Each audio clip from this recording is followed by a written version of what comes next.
नमस्कार। हैप्पी मकर संक्रांति। आप सभी को मकर संक्रांति की ढेर सारी खुशियाँ। मकर संक्रांति कहे, बिहू कहे, उत्तरायण कहे, पोंगल कहे,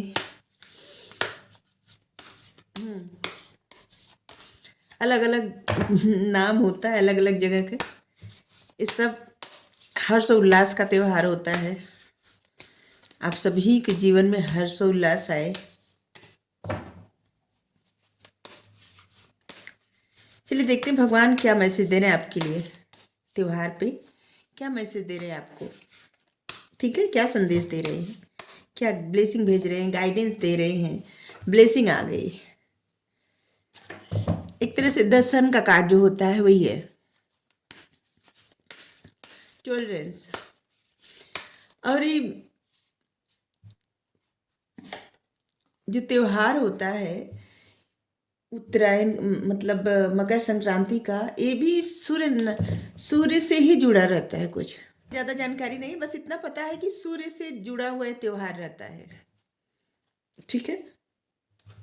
इनकरेजमेंट भगवान प्रोत्साहित कर रहे हैं कि जो कहना है कहो। नहीं, देखिए इस समय ना ऐसे लग रहा है कि भगवान का सच में प्रोत्साहन मिला हुआ है आपको, ठीक है? आपकी लाइफ में जो कुछ भी चल रहा है, अगर आप उससे उबरना चाहते हैं, आगे बढ़ना चाहते हैं, कुछ कार्य कर रहे हैं, तो भगवान आपको प्रोत्साहित कर रहे हैं, ठीक है? आपको कह रहे हैं कि अचल हिमालय की तरह अडिग रहिए, अपने खुद के प्रति ईमानदार रहिए और अडिग रहिए।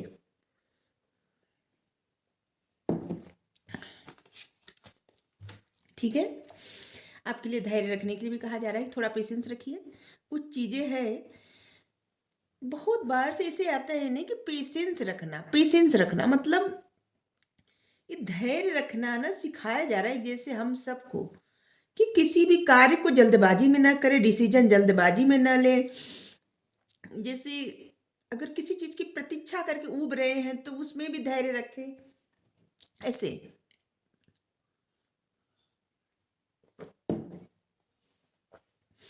इसे धैर्य रखने के लिए कहा जा रहा है, ठीक है?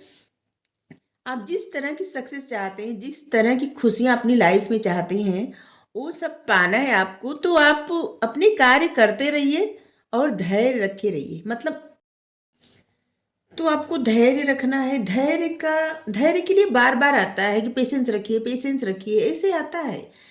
तो हमें लगता है कि बहुत सारे लोग ऐसे होंगे जिनको जैसे कि ऐसे कोई जल्द डिसीजन लेना या फिर कुछ किसी चीज़ का जल्दी से रिजल्ट चाहिए, ऐसे लग रहा है कि कोई है ऐसे जिसको बहुत जल्दी है, ठीक है? और ये भी है कि हमारे जो दुश्मन होते हैं ना, यही क्या होते हैं, जल्दबाजी भी हमारे दुश्मन होता है। क्योंकि हम कभी-कभी जल्दबाजी में ऐसे फैसले ले लेते हैं, ऐसे निर्णय ले लेते हैं या फिर कुछ ऐसा कर देते हैं जिसका बाद में पछतावा होता है, ठीक है? तो इसीलिए आपको कहा जा रहा है कि रुकिए, देखिए, सोचिए, धैर्य रखिए और एक-एक कदम धीरे-धीरे बढ़ाइए, ठीक है? अगर आपको सफलता भी चाहिए तो अचानक से तो कुछ नहीं हो जाता। अगर अचानक से जिसको हो भी मतलब अचानक से अगर सफलता मिल भी जाती है ना, तो टिकती कहाँ है, ठीक है? तो आपके लिए भी है और आपके लिए ये भी बताया जा रहा है कि जैसे आप अगर नहीं चाहते कि आप भीड़ का हिस्सा बनें, ठीक है? जैसे बहुत सारे लोग ऐसे हैं कि जो चलिए कम ही लोग होंगे जो अपना खुद का व्यक्तित्व ऐसे लोगों के सामने ले आए होंगे जिनको सब लोग जानते हैं, ठीक है? वैसे तो संसार में कितने लोग हैं, क्या सबको कोई जानता है? नहीं जानता। बहुत कम लोगों को लोग जानते हैं। तो आपके लिए भी कहा जा रहा है कि आप एक बॉर्न लीडर हैं, ठीक है? मतलब आप में वो क्वालिटी है, वो गुण है कि आप लीडर बन सकते हैं। लीडर का मतलब क्या होता है कि किसी से नहीं डरना और हमेशा आगे चलना, ऐसे चलना कि आपके पीछे आपको लोग फॉलो करें, ना कि आप किसी को फॉलो करें, ठीक है? तो अगर आप सच्चे लीडर बनना चाहते हैं, आप में वो गुण हैं, तो पेशेंस रखिए। हमारे दुश्मन क्या है ना कि जल्दबाजी होते हैं, हमारे ईर्ष्या होते हैं, हमारे हमारे गुस्सा, क्रोध क्रोध गुस्सा तो एक ही हुआ, चिढ़, जेलसी ये भी एक ही हुआ। मतलब ये सब जो हमारे मन के विकार होते हैं, वो हमारे अवगुण होते हैं, ठीक है। और जितना धैर्य रखेंगे, धीरे धीरे एक एक कदम बढ़ाएंगे, वैसे वैसे हमारे मन के विकार दूर होते जाएंगे और हम अपने व्यक्तित्व को समझेंगे, अपने मतलब उस व्यक्तित्व को समझेंगे जिसमें और किसी का प्रभाव न रहे, ऐसा व्यक्तित्व जिसमें सिर्फ हमारा ही प्रभाव हमारे ऊपर रहे, ठीक है।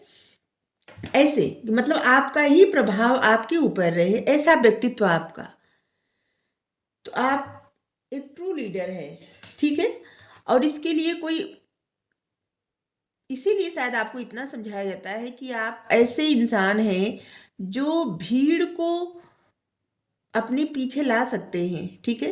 जैसे कि आप आगे, लीडर क्या होते हैं, लीडर आगे चलते हैं और लोग उनको फॉलो करते हैं, ठीक है। और जो किसी को फॉलो करे, एकदम भीड़ का हिस्सा बन जाए, तो फिर उनकी अपनी जो पर्सनल मतलब इंडिविजुअलिटी रहती है, अपना व्यक्तित्व रहता है, कहाँ पता चलता है, ठीक है। तो आपको कहा जा रहा है कि आप किसी को फॉलो करने से पहले अपने आप को ना ऐसे बनाइए कि जिससे आपको लोग फॉलो करें, ठीक है। हमें लग रहा है आप समझ गए होंगे हम क्या कहना चाहते हैं, कि मतलब जल्दबाजी में कोई भी अपना कार्य, जैसे जल्दी जल्दी हमें वो मिल जाए, सक्सेस मिल जाए, या फिर जल्दी जल्दी हो जाए, मतलब जल्दबाजी में कुछ ऐसा ना करे कि जिससे पछताना पड़े और फिर उसी भीड़ का हिस्सा बन के रह जाए, ठीक है। ऐसा नहीं।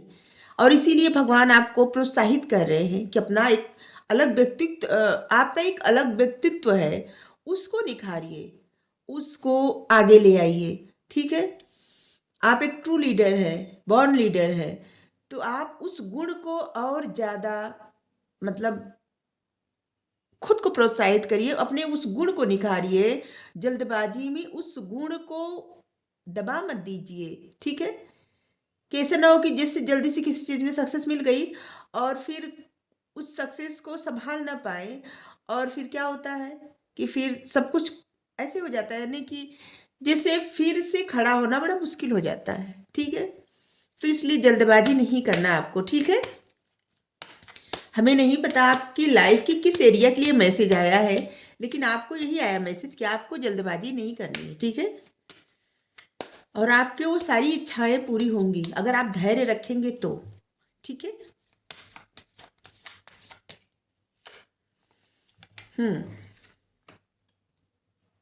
शेयरिंग, अभी तक आपने लाइफ में जो कुछ सीखा है, ठीक है, उसको अपने ज्ञान में बदलिए, ठीक है।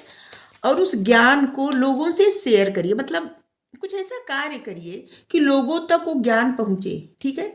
जैसे अगर आपने एक मतलब छोटा सा उदाहरण दे रहे हैं कि अगर आप बचपन में, या बचपन से नहीं, जिससे आपको ऐसे गुण हैं कि आप बहुत अच्छे पकवान बनाते हो, ओके, तो आप जितनी तरह के पकवान बनाते हैं, आपके गुण है ना, आप उसकी रेसिपी मतलब कुछ ऐसा कार्य करिए कि रेसिपी सबके सामने जाए, या फिर वही बनाइए, मतलब वो उस तरह के भोजन तरह तरह की बना के सबको मतलब सबके सामने ले, सबको सब सीखने को मिले, सिखाइए लोगों को। या अगर आप मान लीजिए कुछ ऐसा कार्य करते हैं, जैसे कोई ऐसी क्रिएटिविटी आपके अंदर, ज्वेलरी बनाने की, मतलब हम ऐसे ऐसे उदाहरण दे रहे हैं कि ऐसे गुण सबके अंदर होते हैं, ठीक है। तो आपके अंदर जो भी गुण हैं उसको लोगों से शेयर करिए, ठीक है। उससे क्या होगा ना कि आपका जो भाग्य है ना, वो आपके साथ चलने मतलब वो आपका साथ देगा, और आपकी लाइफ उसी तरह से, उस खुशियाँ उसी तरह से, सुख समृद्धि उसी तरह से, नेम फेम आपको मिलेगा जिस तरह से आप चाहते हैं, ठीक है। और इसीलिए भगवान आपको प्रोत्साहित कर रहे हैं। आपने ज़िंदगी से जो कुछ भी सीखा है, जो कुछ आपकी ज़िंदगी के अनुभव में है, जो आपकी क्रिएटिविटी है, आपके जो ज्ञान है, आपने जो पढ़ा है, सब जानकारियों को ना लोगों से साझा करिए, किसी न किसी प्रकार से लोगों के सामने ले आइए, ठीक है। ये क्या होता है, दुख, परेशानी, जल्दबाजी, उस ये सब क्या होता है, ये हमारे दुश्मन होते हैं, इसी से हमको दर्द मिलता है, कष्ट मिलता है। और इसी दर्द को, ये जो हमारे दुश्मन है ना, रोना पिटना, दुखी रहना, परेशान होना, अपने आप को अकेले रख देना, ये सब हमारे दुश्मन है। इसको दूर करना, इस दुश्मन को, ठीक है। मतलब हमारे दुश्मन हमारे ही भीतर छुपे हुए हैं, कहीं बाहर से नहीं है। क्रिएटिविटी देखिए, जैसे जैसे मैं मतलब कहते जा रहे हैं, वैसे वैसे मैसेज भी आते जा रहे हैं। आप इतने क्रिएटिव है ना कि अपने जो क्रिएटिविटी है ना, उसको लोगों के सामने लाइए, ठीक है? जिससे कुछ आपकी ऐसी क्रिएटिविटी है जिसको अगर आप लोगों के सामने ले आएँगे ना, लोग आपको फ़ॉलो करेंगे। आप लोगों के मतलब लोगों के लिए एक इंस्पिरेशन बनेंगे। आप जैसे कार्य करेंगे, वैसे आपको लोग फ़ॉलो करके कार्य करने का कोशिश करेंगे, ठीक है? इस समय ना आपका जो सूर्य चक्र कह सकते हैं, मणिपुर चक्र है जो, वो आप बहुत इन्हेंस हुआ हुआ है, मतलब एक्टिव है, ठीक है? और इसीलिए आप बहुत ज़्यादा क्रिएटिव हुए जा रहे हैं और उस क्रिएटिविटी को सही दिशा में ले जाइए। जैसे अगर ऐसी दिशा में मतलब जब आप क्रिएटिव रहते हैं ना, तो अगर आप जिस दिशा में जाएँगे, ठीक है? और वही उसी तरह का आप अपने मतलब अपने आप को या फिर अपना भाग्य को बना लेंगे, ठीक है? जैसे इस समय आप बहुत ज़्यादा एक्टिव हैं, इसको सही दिशा में ले जाइए, गलत दिशा में मत ले जाइए। जैसे रोने, परेशान होने में अगर ये समय चला जाएगा ना, तो क्या होगा? पछतावा होगा, ठीक है? और अगर इसको सही दिशा में ले जाएँगे मतलब जितने क्रिएटिव हैं, उस पे आप बहुत ज़्यादा ध्यान देंगे, तो आप क्या बनेंगे? जैसे कमल का फूल है, चाहे परिस्थिति जो भी हो, एक कीचड़ जो है परिस्थिति है, एक उलझा हुआ मन है, लेकिन यहाँ से कमल का फूल खिला हुआ है, चाँद खिला हुआ है और यहाँ पे इतने सारे सितारे हैं। ये क्या है? ये पुरस्कार है। ये गुण हमारे जो गुण होते हैं ना, हमारी जो क्रिएटिविटी होती है, उसकी अगर उसको सही दिशा में ले जाएँ तो ये सब पुरस्कार है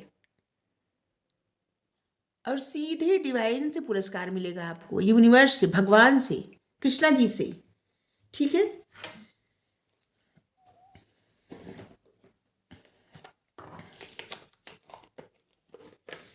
आपको जो भी कार्य अच्छे से करना आता है, उस पे उसको लोगों के सामने मतलब उसको आप इस तरह से करना आरंभ करिए कि जिससे जैसे उस तरह की कोई अगर जॉब चाहते हैं, जॉब करिए या उस तरह का कोई बिज़नेस स्टार्ट करना चाहते हैं, बिज़नेस स्टार्ट करिए। जैसे कोई भी कार्य करना चाहते हैं, लेकिन आप उसको ना बस अपने तक ही सीमित मत रखिए। आपके जो गुण है ना, उसको लोगों के तक ले आइए, ठीक है? खुद तक रह के क्या करें? कुछ कितना भी गुण रहे, लेकिन क्या होता है जैसे हमको बहुत सारे गुण रहे, हम एक दिन इस धरती से चले जाएँगे, सब कुछ अपने मन में लेके चले जाएँगे, कुछ नहीं बचेगा ना। हम आपका उदाहरण नहीं दे रहे हैं, इसलिए कि जाने का बात किए इसलिए उदाहरण नहीं दिए, गुण का बात किए इसलिए नहीं अपना उदाहरण दिए, ठीक है? आप समझिए इस बात को।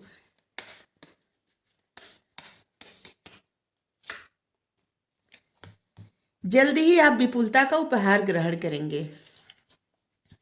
आपकी लाइफ में जल्दी कुछ ऐसा जैसे कहीं से ब्लेसिंग मिलेगी, कुछ खुशियाँ आएँगी, जल्दी ही कुछ अच्छा होगा आपकी लाइफ में, ठीक है? आप एक चुंबक की तरह बनिए, आप जो चाहते हैं उसको अपनी तरफ आकर्षित करिए, ठीक है? बस उसी तरह बनिए, आप किसी को फॉलो मत करिए, ऐसे बनिए कि लोग आपको फॉलो करें, ठीक है? कर्मों की शुद्धि, किसी चीज़ की चिंता करके ना अपने आप को दुखी या परेशान मत करिए। किसी तरह के अगर गिल्ट हो हैं आप या फिर आप किसी को ब्लेम कर रहे हैं, ये दोनों एनर्जी बहुत गलत होती है, ठीक है? बार-बार इस एनर्जी में रहे जैसे हमसे क्यों गलती हुई या वो इंसान गलत क्यों किया हमारे साथ? तो इससे क्या होता है ना हमारे कर्म जो बढ़ते जाते हैं और उससे क्या होता है कि बहुत सारे ब्लेसिंग आते-आते रुक जाती है। ठीक है? तो इसलिए क्षमा हमेशा जो हुआ ठीक है क्षमा कर दिए, सबको क्षमा कर दिए, हमें भी क्षमा कर दीजिए, बस ऐसे ही, बात खत्म।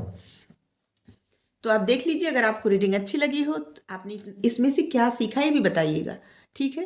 क्योंकि आज की जो रीडिंग है ना, ये जैसे लग रहा है ना कि बहुत सारे लोगों को कुछ सिखाना मतलब कुछ ऐसा बताने के लिए आई है रीडिंग कि आपको कुछ इससे सीखना है। आप हो सके तो 2 बार ज़रूर रीडिंग सुनिएगा, ठीक है? अगर आपको रीडिंग अच्छी लगी ज़रूर बताइए। Thank you so much. Radhe Radhe.